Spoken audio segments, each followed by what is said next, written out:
Namaste from Dhananjaya Kumar and welcome to another short video, Raising Intelligent Kids.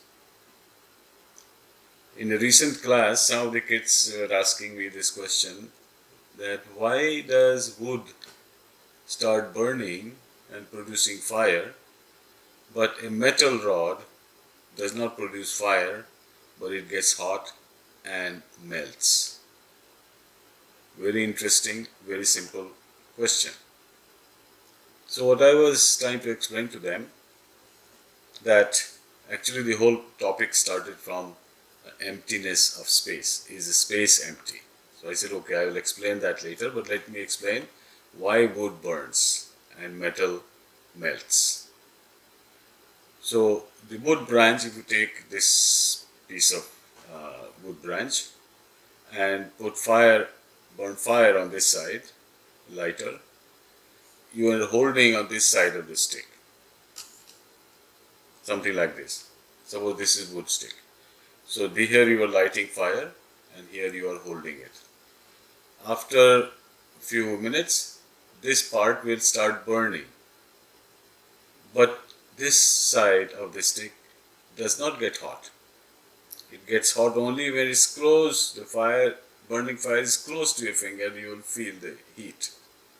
But this burns and burns and burns, and this side, this end doesn't burn until very end. If the same is a metal rod, what happens?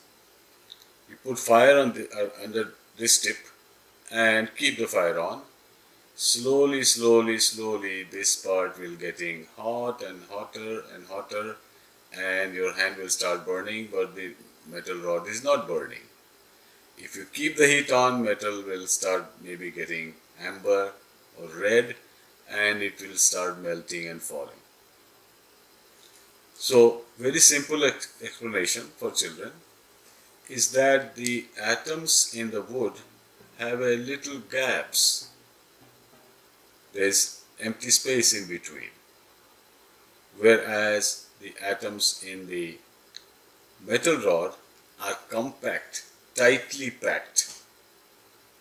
As a result, what happens that in the metal rod, the heat from one set of atoms is passed on to the other very easily because they are almost connected. So heat from this end will pass on this end and the whole rod will get hot and then begin melting. Whereas in case of wood stick, because of the gaps between atoms, there is empty space, they are not able to pass on the heat to their neighbor. So it will start burning until that thing has burned and that space between is also heated. Then the next batch start burning. They are all interconnected and the whole wood burns and this end remains. You can still hold it. So that's a very simple way to explain it. I'm sure there is much more to it in the science of it, but for children to start with some apparent or factual knowledge and then go deeper into how energy is conducted. There are some matter which is more conducting energy, which is less conducting energy, so it passes slow or fast. All that details and other mechanical engineering they can learn later on. But the curiosity is important. We try to give them some even partial explanation, but they say, yeah, this is fine, but they have more questions and they have desire to learn. Because at very early age, really it is not possible or probably advisable to flood them with all the information on any topic. That's not possible. Even for adults, it's difficult to understand. For me, it is difficult to understand. So gradually, you give them this much and they will understand this, but they will be curious about the balance. If you teach them only what they can easily understand or they already know, what happens? They say, yeah, I already know this, there is nothing new.